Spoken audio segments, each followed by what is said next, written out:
E2 treaty investor visa USA treaty countries के उन investors के लिए एक ग्रेट बिजनेस अपॉर्चुनिटी है जो यूएसए में अपना बिजनेस एस्टैब्लिश करना चाहते हैं और उस बिजनेस की बेस पे अपनी फैमिली के साथ यूएसए में माइग्रेट करना चाहते हैं। E2 इन्वेस्टर की वन ऑफ द रिक्वायरमेंट ये होती है कि आपको बिजनेस इन्वेस्टमेंट वीजा एप्लीकेशन से पहले करनी होती है, विच मींस कि आपको किसी बिजनेस में इन्वेस्टमेंट करनी है या किसी बिजनेस को परचेज करना है या आपने अपना नया बिजनेस स्टार्ट करना है या आपने कोई फ्रेंचाइज परचेज करनी है। और ये तमाम इन्वेस्टमेंट जो है ये आपको वीजा एप्लीकेशन से पहले करनी होती है। अब फॉरेन इन्वेस्टर्स का जो सबसे बड़ा कंसर्न होता है वो ये होता है कि इन्वेस्टमेंट कितनी सेफ तरीके से की जाए, बिकॉज चूंकि आप इन्वेस्टमेंट पहले करते हैं वीजा एप्लीकेशन से and you are still not sure कि वीजा का आउटकम, वीजा एप्लीकेशन का जो आउटकम है वो क्या होगा, वो आपकी फेवर में होगा, अगेंस्ट होगा, and what would happen if by any chance आपका वीजा एप्लीकेशन जो है वो रिजेक्ट हो जाए even after spending a lot of money into US business. और यही एक सबसे बड़ा रिलक्टेंट पॉइंट होता है या मेजर पॉइंट ऑफ कंसर्न्स है फॉरेन इन्वेस्टर्स का कि किस तरीके से वो अपनी इन्वेस्टमेंट्स को सेव कर सकते हैं ताकि इन case of a visa denial आपकी इन्वेस्टमेंट लॉस ना हो। तो आज इस वीडियो में मैं डिटेल के साथ एक्सप्लेन करूंगा कि what are the risks involved in E2 visa application process, आपकी इन्वेस्टमेंट रिस्क पे कैसे होनी चाहिए, और in case of a visa denial how you can recover your investment, और what is the amount of investment which you would be losing if the visa gets rejected. So stay tuned till the end of this video. Assalamu alaikum. My name is Rahil Sheikh. I'm a business consultant based in Virginia, USA. मेरी firm startup business bureau में we provide consulting and management services to foreign investors and entrepreneurs जो USA में अपना business establish करना चाहते हैं और उस बिजनेस की बेस पे यूएसए में मूव होना चाहते हैं। अगर आप यूएसए ट्रीटी कंट्री से बिलोंग करते हो, जैसे पाकिस्तान एक यूएस ट्रीटी कंट्री है, बांग्लादेश एक यूएस ट्रीटी कंट्री है, और इसी तरह there are a lot of other countries in the world जिनके यूएस ट्रीटी रिलेशन जो है वो साइंड है। अगर आप ट्रीटी कंट्री से बिलोंग करते हो और आप यूएसए में अपना बिजनेस एस्टैब्लिश करना चाहते हो तो the best, most affordable, most suitable, fastest visa option जो आपके पास अवेलेबल है वो E2 वीजा प्रोग्राम है। अब E2 वीजा रिक्वायरमेंट्स के अकॉर्डिंगली आपको एक सब्सटेंशियल अमाउंट ऑफ इन्वेस्टमेंट जो है वो यूएस के किसी भी एक्टिव बिजनेस में करनी है और ये इन्वेस्टमेंट आपको वीजा एप्लीकेशन से पहले करनी है। जब बात इन्वेस्टमेंट अमाउंट की सब्सटेंशियलिटी की होती है तो there is no fixed amount mentioned as per the US regulations. However, it is as per the practice, it is always recommended कि आपका एटलीस्ट $100,000 to $150,000 का बजट जो है वो आपका स्पेंड किया जाए यूएस बिजनेस के अंदर। अब ये इन्वेस्टमेंट आपको वीजा एप्लीकेशन से पहले करनी है, विच मीन्स कि पहले आपको बिजनेस एस्टैब्लिश करना है, पहले आपको अमाउंट इन्वेस्ट करनी है, स्पेंड करनी है, and after spending the amount it only you can apply for visa. अब बीइंग एन इंटरनेशनल इन्वेस्टर, आप यूएसए में कभी आए नहीं, आपने कभी यहाँ पे बिजनेस नहीं किया, या अगर आप ट्रैवल भी करते हैं तो आपके पास बिजनेस का होल्ड जो है वो आपके कंट्रोल में नहीं है, because you are not physically based in America, या आपके यहाँ पे you are not allowed to work and operate that business जिसमें आप इन्वेस्टमेंट कर रहे हैं। तो आपका कंसर्न ये होता है कि उस बिजनेस इन्वेस्टमेंट को किस तरीके से सेव किया जाए। Now here my friend, you need to understand one important point. US regulations के अकॉर्डिंगली या E2 वीजा रेगुलेशंस के accordingly you need to make your investment at risk, यानी एज एन इन्वेस्टर मेरा पॉइंट ऑफ कंसर्न ये होगा कि मुझे investment की सेफ्टी चाहिए, बट यूएस एम्बेसी के पॉइंट ऑफ व्यू से उनकी रेगुलेशंस के अकॉर्डिंगली अगर आपकी इन्वेस्टमेंट 100% सेफ और सिक्योर है, then the chances are that your E2 visa application would never go through, which means कि investment must be at risk, it must be at stake, and it must be at risk of a potential loss कि अगर आपको visa approve नहीं हुआ तो आपकी जो investment है वो लॉस हो जाएगी। इन्वेस्टमेंट सेफ्टी के लिए एक जो स्टैंडर्ड प्रोसीजर फॉलो किए जाते हैं वो एस्क्रो अकाउंट्स के अरेंजमेंट्स हैं। एस्क्रो अकाउंट से क्या मुराद होती है, जिसमें एस्क्रो एक थर्ड पार्टी बैंक होता है या थर्ड पार्टी अथॉरिटी होती है जो कि between the buyer and the seller negotiate करता है डील को, और जो फंड्स हैं with contingency to E2 approval funds अपने पास होल्ड करता है। लेकिन एस्क्रो अरेंजमेंट्स में आपके लिए जो इंपॉर्टेंट या सेंसिटिव पॉइंट है वो ये है कि एस्क्रो के लिए जो सेलर ऑफ द बिजनेस है उसका एग्री करना बहुत इंपॉर्टेंट है। And to be very honest, current market में करंट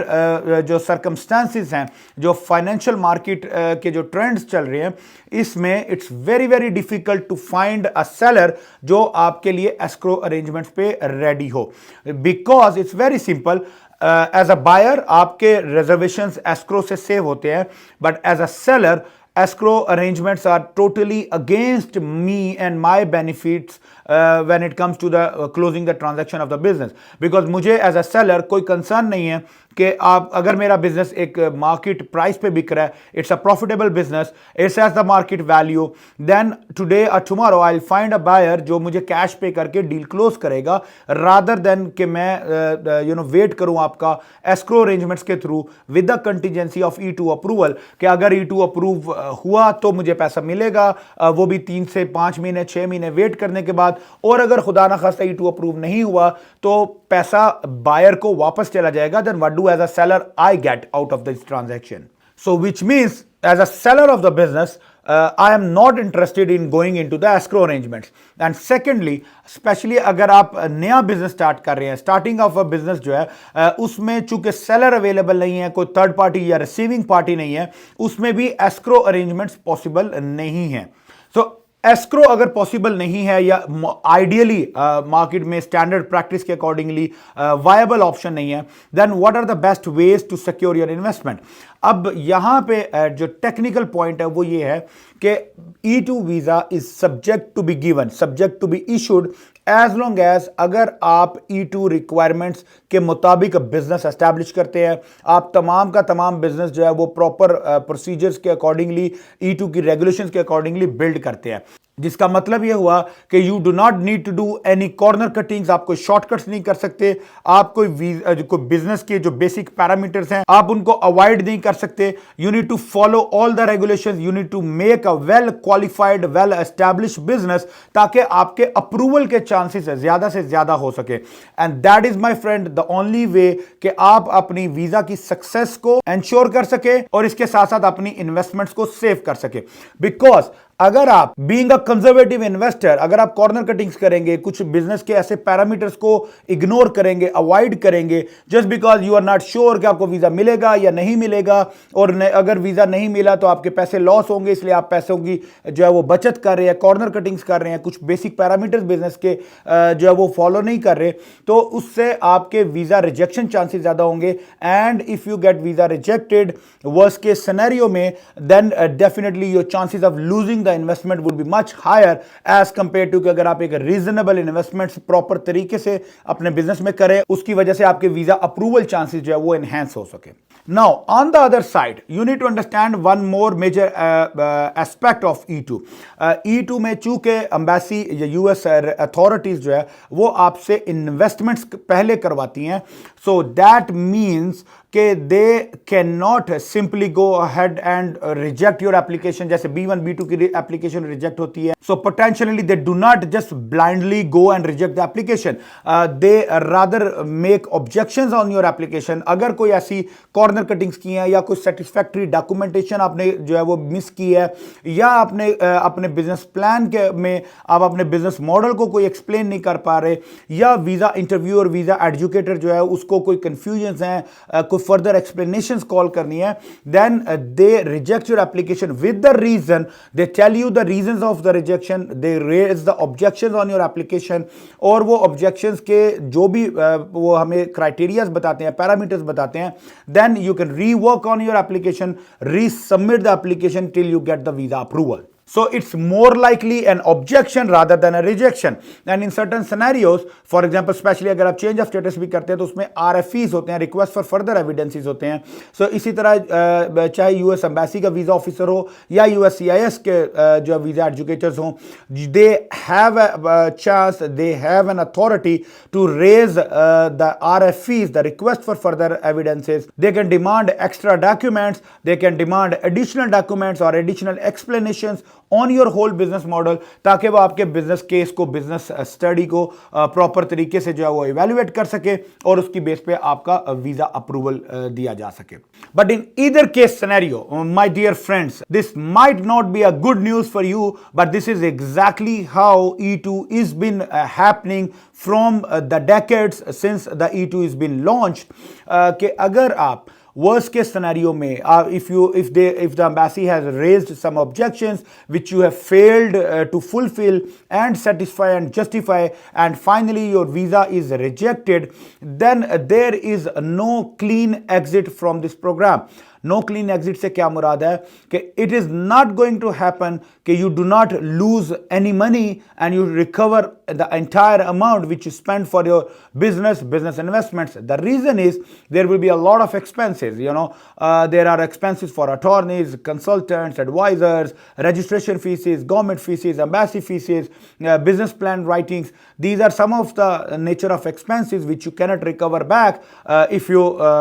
visa gets rejected. इसी तरह जब बिजनेस आप बनाते हैं तो बिजनेस के ऑपरेटिंग एक्सपेंसेस हैं, जैसे बिजनेस की यूटिलिटी बिल्स हैं, बिजनेस के रेंटल पेमेंट्स हैं, इसी तरह अगर कोई स्टाफ हायर्ड है बिजनेस में तो उसकी सैलरीज हैं, HR पेमेंट्स हैं, अकाउंटिंग एंड बुक कीपिंग के पेमेंट्स हैं, टैक्स पेमेंट्स हैं. तो these are some kind of expenses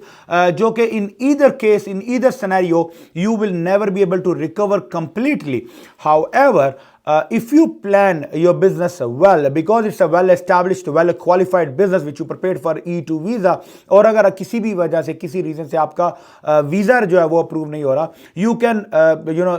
remotely operate and run the business by hiring the employees, and once you start generating a revenue or a profit,